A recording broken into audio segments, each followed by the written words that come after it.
Halo, assalamualaikum. Kembali lagi di Anima Cooking. Minggu lalu saya bikin nastar yang permukaannya bergelembung seperti ini, teman-teman. Dan saya udah upload ya videonya, tapi masih sedikit banget yang mengomentari untuk diskusi sama saya. Apa sih yang menyebabkan nastar saya bergelembung? Akhirnya saya belajar ke beberapa teman yang lebih ahli dan beberapa channel YouTube. Alhamdulillah saya praktek lagi dan hasil nastar yang saya buat itu memuaskan banget. Nastar saya sekarang glowing maksimal seperti ini, teman-teman. Nah, terlihat ya bedanya ya. Dari yang pertama saya bikin dan sekarang ini yang kedua ya. Dia itu cantik, warnanya cantik, glowing dan juga mulus. Jadi buat kalian yang pernah mengalami permasalahan yang sama tapi nggak tahu harus ngapain, di sini saya akan kasih tahu apa aja penyebabnya dan bagaimana cara mengatasinya. Nah, untuk pertama kali saya akan menceritakan proses pembuatan nastar yang bergelembung untuk mengetahui apa sih penyebabnya ya, teman-teman ya. Nah, nastar ini saya panggang selama 30 menit sampai matang di suhu 110 derajat Celcius selama 20 menit memakai api bawah dan 10 menit memakai api atas. Kemudian nastar saya biarkan dingin, baru diolesi dengan bahan olesan sebanyak 2 lapisan. Bahan olesannya udah umum ya, mungkin banyak banget di YouTube udah bikin 2 butir kuning telur, 1 sendok teh minyak, 1 sendok teh susu kental manis, 2 tetes pewarna kuning tua yang saya aduk, kemudian saya saring dan saya aduk lagi. Setelah itu, nastar itu saya olesi ya, sampai dia kering baru diolesi lagi. Untuk olesan yang kedua, nastar saya biarkan kering, baru setelah itu saya panggang di suhu 100 derajat Celcius selama 20 menit di rak tengah menggunakan api atas aja. Dan hasilnya bergelembung. Akhirnya di sini saya mau uji coba 2 jenis bahan olesan, tujuannya untuk mengetahui jenis bahan mana yang lebih membuat nastar itu glowing.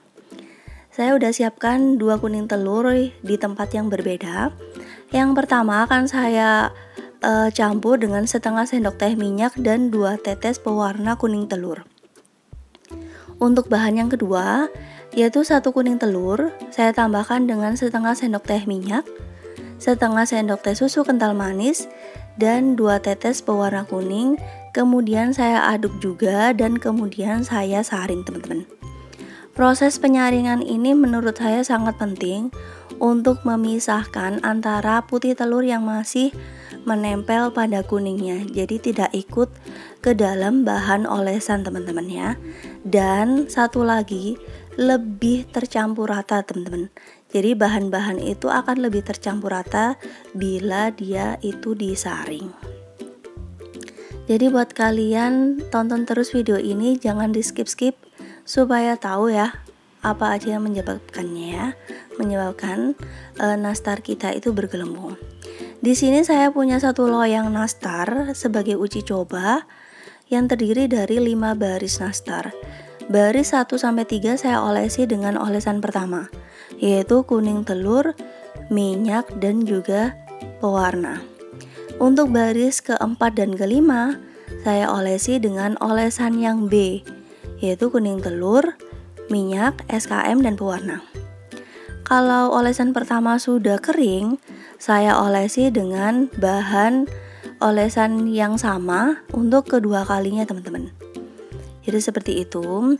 Akhirnya ini udah selesai semua, udah kering dan siap untuk kita panggang di oven listrik yang sebelumnya sudah saya panaskan di suhu 140 derajat Celcius selama 15 menit. Jadi nastar ini akan kita panggang selama 20 menit dengan menggunakan api atas bawah, teman-teman. Dia tidak ada masalah, tidak bergelembung sama sekali dan glowing. Nah, ini dia hasilnya setelah 20 menit dikeluarkan dari oven. Warnanya itu lebih cantik, teman-teman. Lebih coklat. Maksud saya itu lebih kuning banget. Nah, untuk nastar yang diolesi dengan minyak dan juga kuning telur, terdapat retakan-retakan halus seperti ini teman-teman. Tapi dia tetap glowing. Ada retakan-retakan halus yang membuat penampilannya itu agak belentong-belentong seperti itu ya, tidak mulus. Sedangkan nastar yang diolesi dengan kuning telur, minyak dan juga SKM, tidak ada retakan-retakan halus sama sekali. Padahal ini dari adonan nastar yang sama ya. Jadi saya simpulkan di sini kalau nastar yang menggunakan olesan B itu lebih mampu menutupi retakan-retakan halus daripada nastar yang diolesi dengan olesan A. Jadi akhirnya saya mengaplikasikan olesan B kepada semua nastar yang tersisa teman-teman.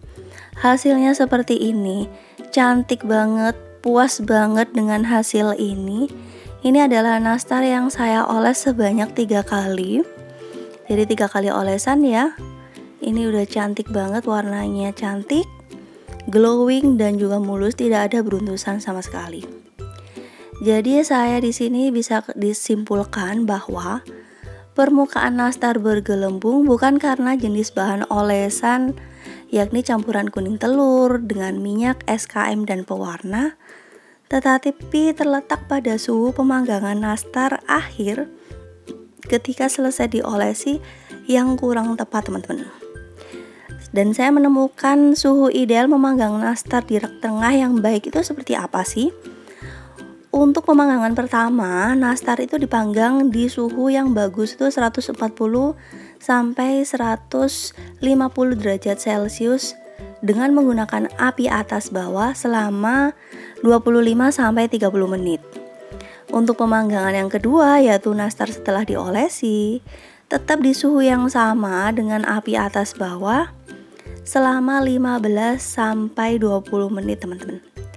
Seperti itu. Nah, jadi sekarang kalian tahu kan apa yang menyebabkan nastar kalian permukaannya bergelembung dan kurang cantik? Dan bagaimana cara mengatasinya? Semoga video ini memberikan solusi buat kalian dan sampai jumpa di video selanjutnya. Wassalamualaikum warahmatullahi wabarakatuh.